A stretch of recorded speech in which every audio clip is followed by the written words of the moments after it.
Herter's famous elk bugle has brought countless elk into gun range. It will not work unless the following basic rules of elk hunting are followed. If you do not care to follow these rules, it would be better if you gave up elk hunting. Rule 1. Know the territory you hunt. Go to the area at least 3 or 4 days before the season and carefully study it. If you cannot do this, hire a reliable local guide. If you do not follow this rule, your chances of getting elk are very small. Rule 2. Hunt with the wind blowing on your face wherever possible. Cross wind when not possible. Elk have a highly developed sense of smell.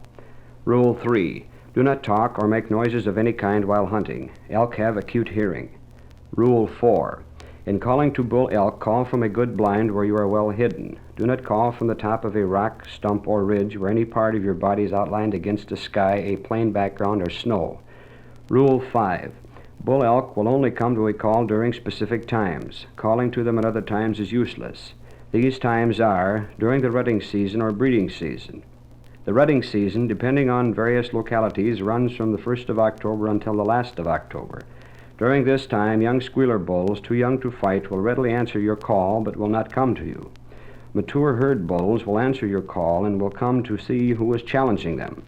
At the beginning of a heavy snowstorm, any time in October, bull elk will answer your call and come in particularly easy, as bull elk will answer your call so that you can locate them, but they are not apt to come to you. After this date, your elk bugle should not be used, as bulls will rarely answer or come to it. Rule 6. You must do 3/4 or more of your elk hunting remaining motionless and scanning the terrain for elk. Rule 7.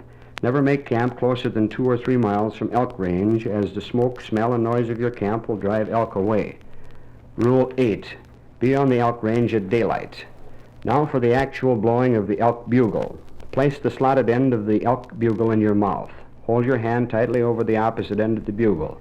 Blow lightly, producing as low a note as possible. Then keep increasing the pressure gradually until you produce the second note. Then increase the pressure again until you reach the final note, which is a shrill whistle. Here is how it sounds.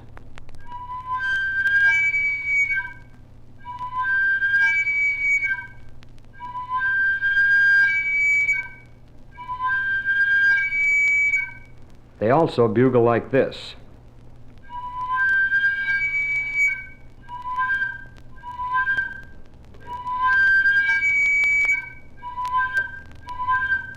Bull elk will vary these bugles by leaving off a note now and then, but these are their basic calls.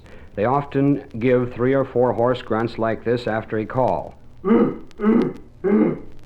These are made by grunting in your throat without a call. Grunting is not necessary in calling elk, but can be used if elk are extremely shy.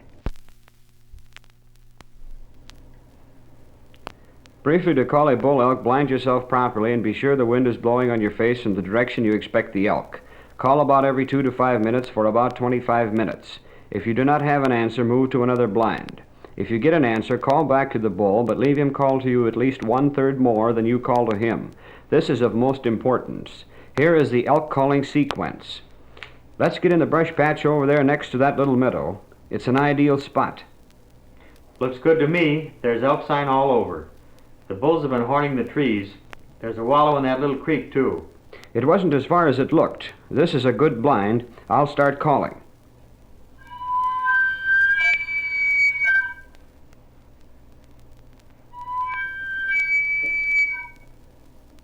Hear that answer? Wait till he calls again.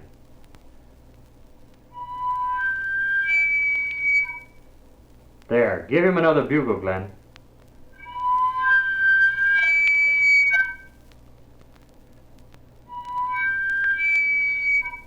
He's close to us. We should see him any minute.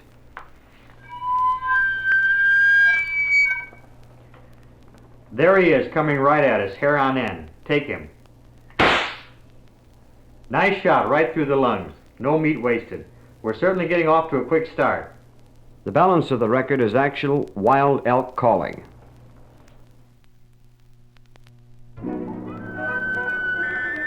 Suddenly, the fun is over. Sharp ears have caught a distant sound.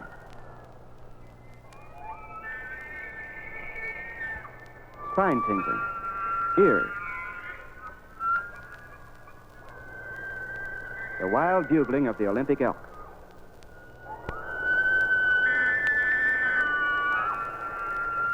Soon the mountains echo and re-echo.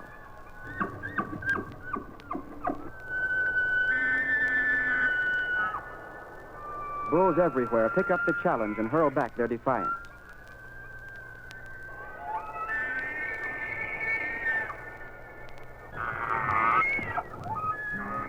In this way, each bull announces the end of his bachelorhood. Now the rounding up of the cows begins. The male will collect as many wives as he can find. Then it becomes a problem of keeping them together and under his control.